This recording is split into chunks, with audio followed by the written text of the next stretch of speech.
Assalamualaikum warahmatullahi wabarakatuh.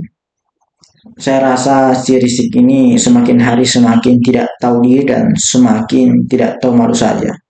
Saya rasa muka dari si Rizky ini sudah sangat tebal hingga tidak merasa malu dengan apa yang ia lakukan. Di sebuah video yang akan kita tampilkan ini, dia memberikan permintaan maafnya karena kesalahan penyebutan saat membahas mengenai Wali Songo.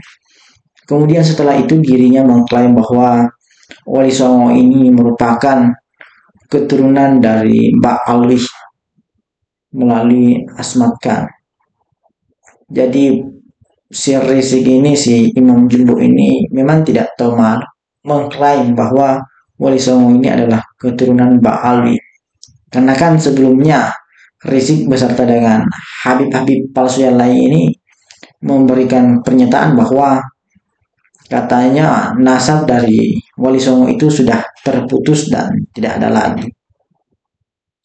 Namun belakangan mereka justru mengklaim bahwa Wali Songo ini adalah keturunan juga dari Mbak Alwi. Supaya apa? Supaya orang-orang menganggap bahwa memang Mbak Alwi ini adalah keturunan dari Rasulullah SAW.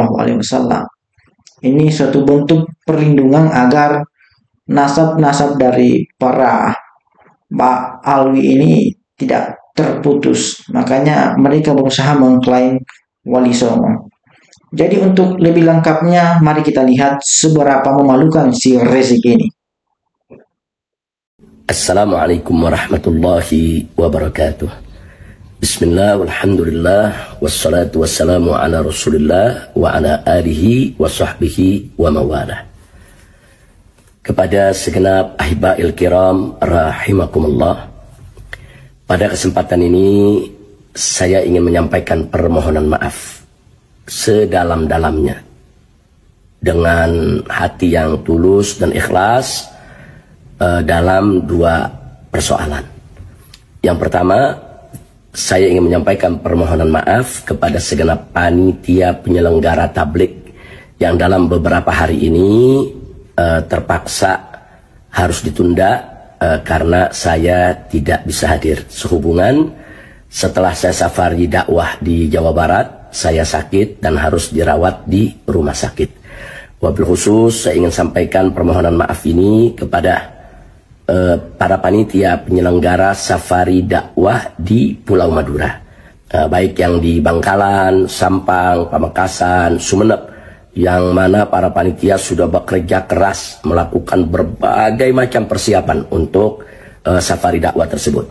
Jadi saya mohon maaf kalau pada akhirnya acara itu terpaksa ditunda, dan insya Allah dalam waktu dekat akan kita jadwal ulang. Doakan saja agar saya, Allah berikan kesehatan, kesempatan untuk bisa bersilaturahim kepada ulama dan umat yang ada di Pulau Madura.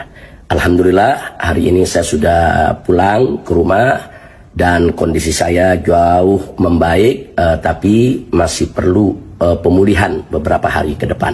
Doakan insya Allah jadwal ulang akan berjalan lancar. Amin ya rabbal alamin.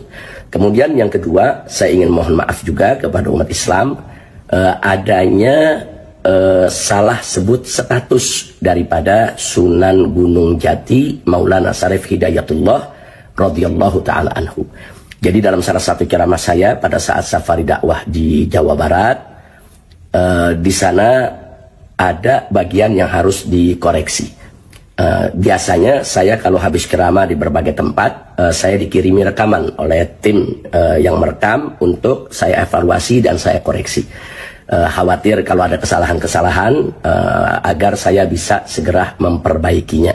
Kadang-kadang ada kesalahan dalam penyebutan umpamanya nama surat atau nomor ayat dari Al-Quranul Karim, atau kesalahan dalam penyebutan riwayat hadis, atau kesalahan informasi atau salah kutip dan lain sebagainya. Atau kadang-kadang kesalahan dari inzilaqul lisan, terplesetnya kita punya lisan. Nah biasanya saya koreksi setelah ada kesalahan didapatkan, langsung kita perbaiki. Tapi kemarin sepulang dari safari dakwah Jawa Barat, karena saya langsung sakit, kemudian langsung dirawat di rumah sakit, sehingga belum sempat untuk saya mengoreksi ceramah-ceramah selama perjalanan di safari dakwah Jawa Barat. Tapi alhamdulillah ada sejumlah netizen yang berbaik hati di medsos. Mereka menginformasikan kepada saya bahwa ada bagian yang memang harus dikoreksi. Saya terima kasih banyak kepada para netizen yang telah berbaik hati tersebut. Karena itu tadi sepulang dari rumah sakit, saya langsung mendengarkan kembali ceramah saya yang di Jawa Barat, khususnya yang ada koreksi tadi. Setelah saya dengarkan ternyata betul, memang ada bagian yang salah dan harus segera diperbaiki.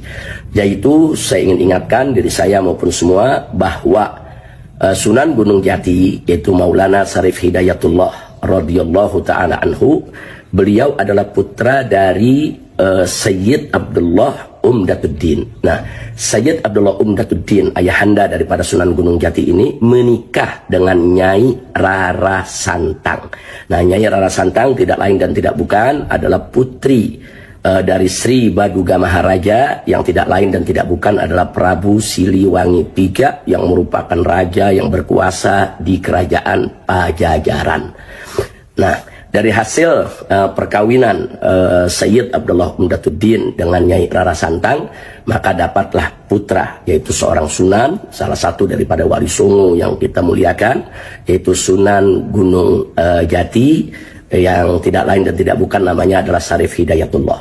Nah, kemudian dari Sunan Gunung Jati sendiri mendapatkan keturunan, yaitu Sultan Hasanuddin, yang kita tahu sebagai sultan di Banten. Nah, jadi sekali lagi di sini yang ingin kita tegaskan bahwa Sunan Gunung Jati Syarif Hidayatullah itu adalah putra daripada Nyai Rara Santang, bukan suami. Jadi Nyai Rara Santang itu menikah dengan Sayyid Abdullah Umdatuddin. Jadi beliau adalah ibunda daripada Sunan Gunung Jati. Ala kulli hal, perbaikan ini memang harus segera disampaikan. Karena itu saya buat rekaman ini untuk diketahui oleh umat. Tapi satu hal yang harus kita garis bawahi, bahwa yang membahagiakan kita semua, bahwa Sultan Hasanuddin dan ayahnya yaitu Sunan Gunung Jati itu sabit, mereka punya nasab. Artinya nasab mereka itu sah dan benar, merupakan keturunan dari Rasulullah SAW. Bahkan secara lebih spesifik lagi kita sampaikan bahwa Syarif Hidayatullah itu sebagai salah satu daripada wali songo, beliau tidak lain dan tidak bukan bermarga Azmat Khan. Begitu juga wali songo yang lainnya seperti Sunan Gresik, Sunan Ampel, dan putranya ada Sunan Bonang, Sunan Rajat. Mereka semua bermarga Azmat Khan. Nah, marga Azmat Khan ini berasal dari klan Ba'alawi. Klannya adalah Ba'alawi, yang tidak lain dan tidak bukan keturunan dari Al-Imam Ubaidillah Ibnul Imam Ahmad bin Isa Al-Muhajir radhiyallahu ta'ala anhum.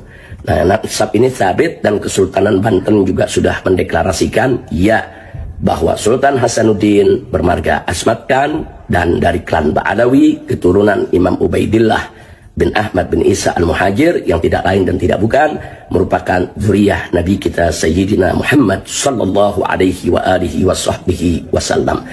Nah, mudah-mudahan dengan apa yang saya sampaikan ini menjadi perbaikan yang bisa diketahui oleh semua kalangan, wabil khusus mereka yang sudah mendengarkan ceramah saya tersebut maupun yang sedang mendengarkan ataupun yang akan mendengarkan, bahwa status daripada Sunan Gunung Jati adalah putra, yaitu dari Sayyid Abdullah Umdatuddin dan Nyai Rara Santang daripada putri Raja Siliwangi. Dan sebagai tambahan juga bahwa Nyai Rara Santang itu dalam sejarah disebutkan masuk ke dalam Islam dan diubah namanya menjadi Syarifah Mudaim. Ini sekedar info sejarah, perbaikan, sekaligus saya menunjukkan permohonan maaf saya atas kesalahan info tersebut. Mudah-mudahan ini menjadi pelajaran buat kita semua. Nah, selanjutnya sekali lagi saya sampaikan terima kasih kepada para netizen yang luar biasa telah menginformasikan. Saya minta kepada para netizen seharusnya begitu. Jadi siapapun yang menyampaikan ceramah, pidato atau apa saja di medsos, kalau ada kesalahan-kesalahan, informasikan agar mereka memperbaiki kesalahan tersebut. Terima kasih kepada netizen. Saya berikan penghargaan apresiasi kepada semua netizen yang telah menginfokan. Jazakumullahu khairal jaza, waffaqakumullah lin najah wal falah wal istiqamah fid dini wad dunya wal akhirah. Nah, semoga Allah juga mengampuni saya dari dua hal tadi, dari penundaan yaitu safari dakwah di Madura yang tentunya mengecewakan banyak pihak, saya mohon maaf yang sedalam-dalamnya. Begitu juga dari kesalahan info sejarah tadi, saya mohon maaf yang sedalam-dalamnya. Terima kasih atas perhatiannya. Hadirin ya Allah wa iyyakum ila siratil mustaqim. Wassalamualaikum warahmatullahi wabarakatuh. Jadi saya rasa itu video yang menunjukkan si Rizik ini begitu memalukan, begitu tidak memiliki rasa malu lagi. Wajahnya sudah tebal. Dia ini saya rasa memang cocok menjadi provokator ulung yang munafik dan rimlan dengan kata-katanya. Saya rasa ini memang benar-benar tidak mencerminkan sosok dari baginda Rasulullah Muhammad SAW. Itu terbukti dengan sikap dan wataknya yang seperti itu. Jadi semoga video ini bisa bermanfaat dan menambah wawasan kita. Wallahul muwaffiq ila aqwamit thoriq. Assalamualaikum warahmatullahi wabarakatuh.